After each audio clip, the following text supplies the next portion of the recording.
know that debt-fueled booms tend to end badly. We don't know when they end, and we don't exactly know how they end, but we do know that they're not sustainable. And that, I think, should cause pause for very serious thought in terms of the stability and sustainability of the current global growth path.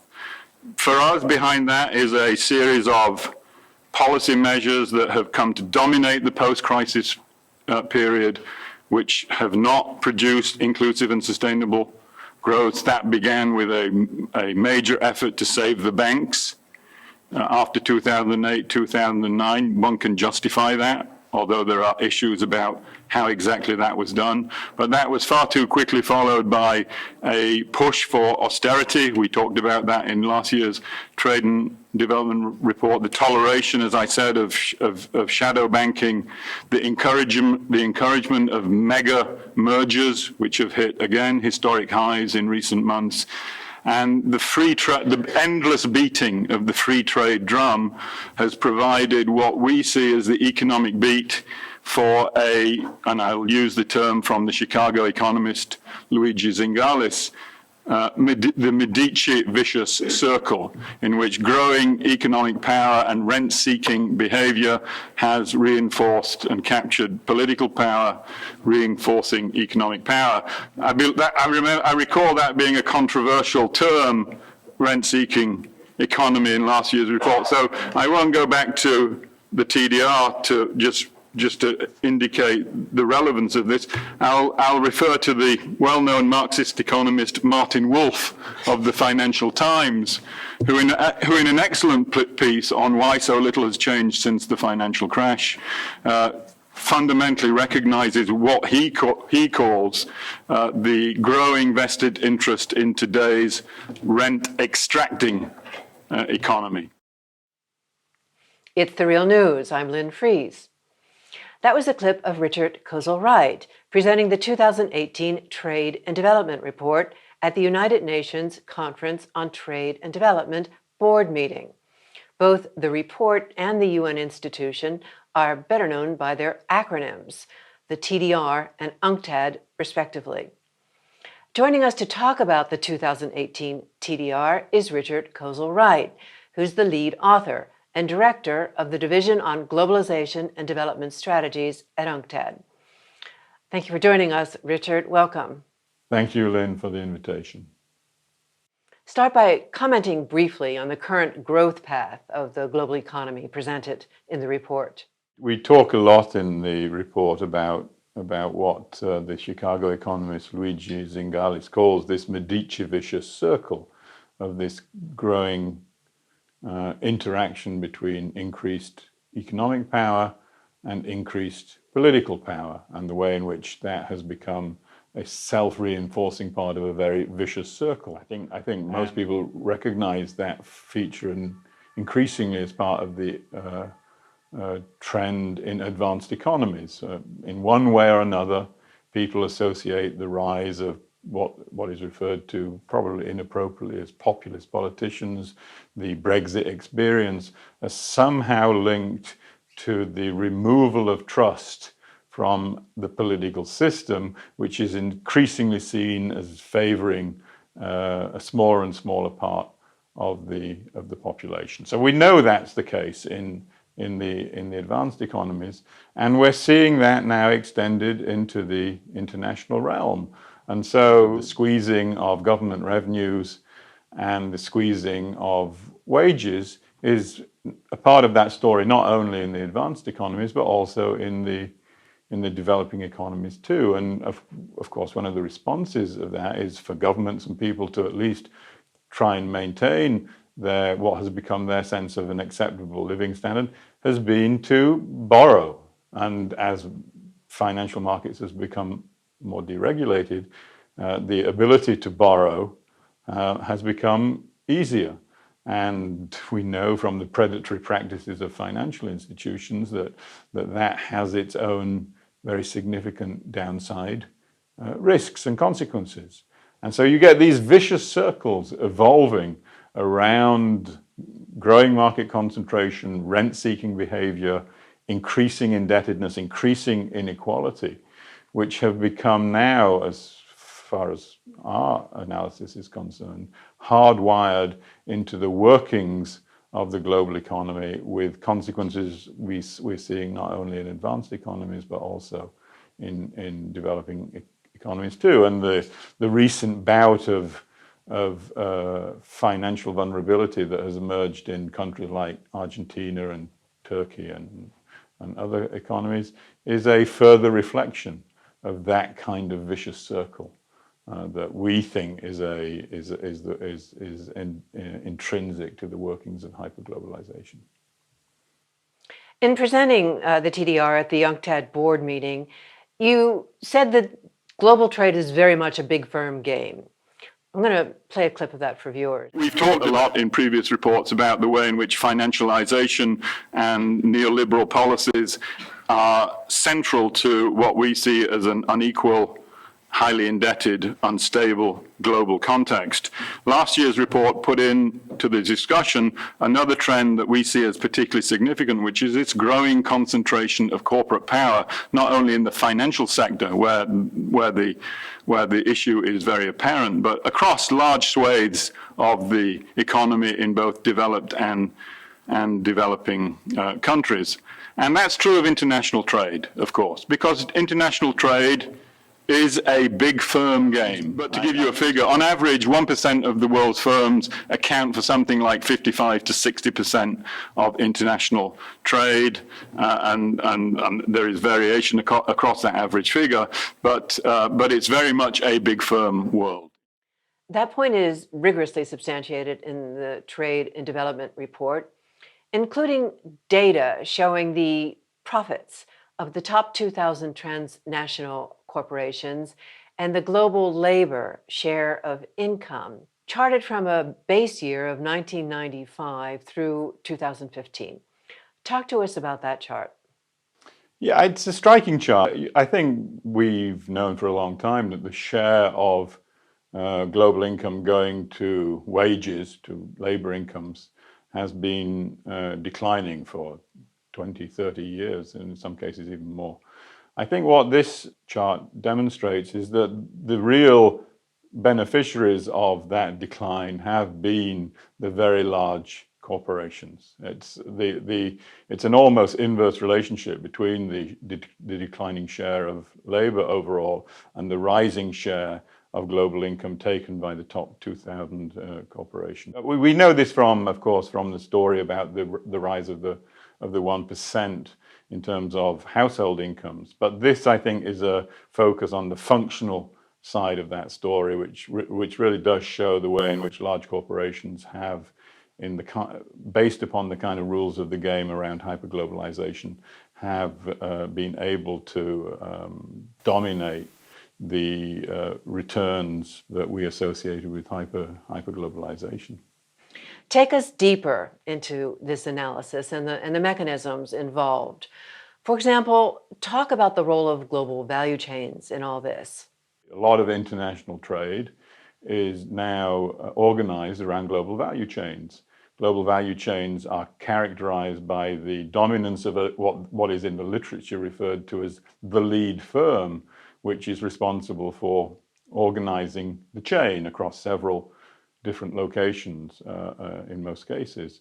And of course, there's a certain kind of neutrality to the notion of a lead firm. It sounds rather banal, but behind the notion of the lead firm is this growing market concentration. And what we try and show in the report is the way in which the structure of these value chains under these increasingly powerful lead firms has ensured that the incomes that are generated through value chains essentially accrue to the owners of those firms and to headquarter functions, whether that's marketing or research and development or branding and distributional activities. It's not in the production stages of these value chains where the gains are being made.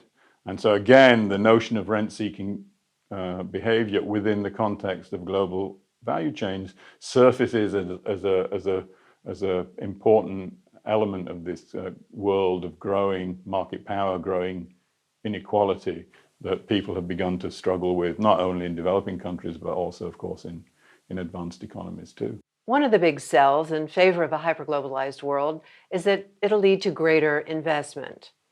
Over the years, the Trade and Development Report has provided a counter-narrative, presenting insufficient investment as a key feature intrinsic to hyperglobalization. In this year's Trade and Development Report, you highlight mergers and acquisitions, M&A activity, of over $2 trillion per year over the past 2 decades as a telling sign of this. Well, it's again part of this kind of rigged game that we see in the global economy. Even as profits have risen, the hope that those profits could be used to reinvest in productive plant and equipment, human capital, has not materialized, and we're familiar from the whole literature on shareholder value and the changing nature of corporate governance that making returns from existing assets has become part of the way in which corporations make their profits, and buying up existing corporations and through mergers and acquisitions, giving further market power, of course, that allows the perpetuation of rent-seeking strategies, seems to be a central part of this highly concentrated, highly rigged game that we associated with hyperglobalization. The report details how, in many ways, intangible assets, those linked to intellectual property in one way or another, have become a pervasive source of rents and rent-seeking in the current structure of the global economy. Well, intangible assets is becoming an increasingly important part of the 21st century digitalized, information-intensive economy. So again, a feature that we try and focus in on in the report is the way in which intellectual property, the ownership of intellectual property, the rules that govern the use of intellectual property has again worked very strongly in favor of large corporations who have the power and influence to ensure that intellectual property rules work in their favor. And you can see that clearly in the context of free trade agreements, where intellectual property rules have increasingly figured as an important component of this new generation of free trade agreements. Let's turn now to how those profits from intellectual property are being reported in the global system. First, to just flag for viewers that embedded in provisions in free trade agreements, multinational corporate owners of intellectual property rights get legal protections. And in the multilateral trade system, the Uruguay round negotiated the creation of the World Trade Organization. And with the establishment of the WTO in 1995, the TRIPS agreement was implemented that linked intellectual property rights to world trade. The TRIPS agreement was the start of that. In many respects, bilateral investment treaties and certain types of regional trade agreements have gone even further than the Uruguay round in cementing the dominance of corporate interests within the realm of intellectual property rules. And as we move into the digital era, it'll be business as usual. It's worse than business as usual. It's an attempt to further discipline the state in terms of the policy instruments and measures that they can use to successfully and strategically integrate into the global economy.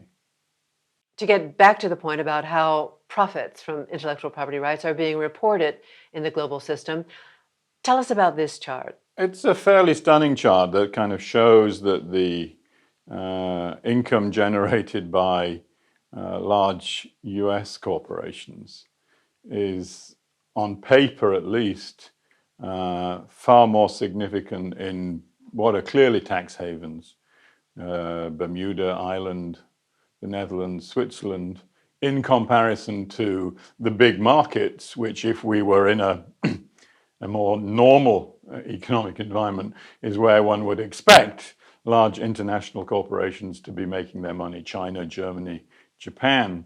The incomes generated there are dwarfed by these tax havens. And it, of course, speaks to this larger problem. There's a growing recognition that the rules of the game in which economic and political power have become self-reinforcing have been used to create all kinds of ways by corporations to avoid what should be a basic responsibility, namely paying the taxes required to keep government in a position to be able to deliver on the variety of services that are part of the normal day-to-day business of public policy. So for us, this chart is a very visible indication of the way in which the rules of the game have been rigged in favor of rent-seeking behavior and concentrated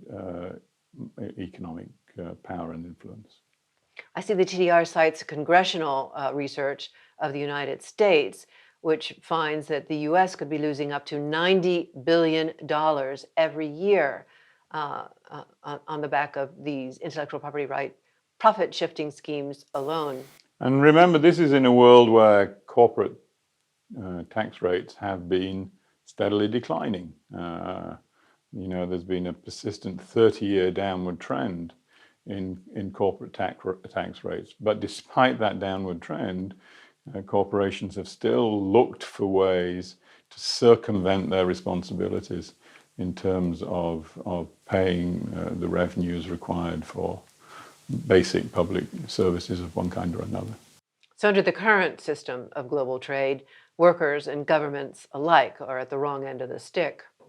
Yeah, wages are being squeezed on the one hand, and government revenues are being squeezed on the other hand, and the kinds of the figures on the growing share of the profits of the top 2,000 TNCs that we talked about earlier are precisely the flip side of that squeezing exercise. We're going to break and be back with our guest for part 2 of this discussion on power, platforms, and the free trade delusion, UNCTAD's 2018 Trade and Development Report. Richard Kozol-Wright, thank you. Thank you, Lynn. And thank you for joining us on the Real News Network.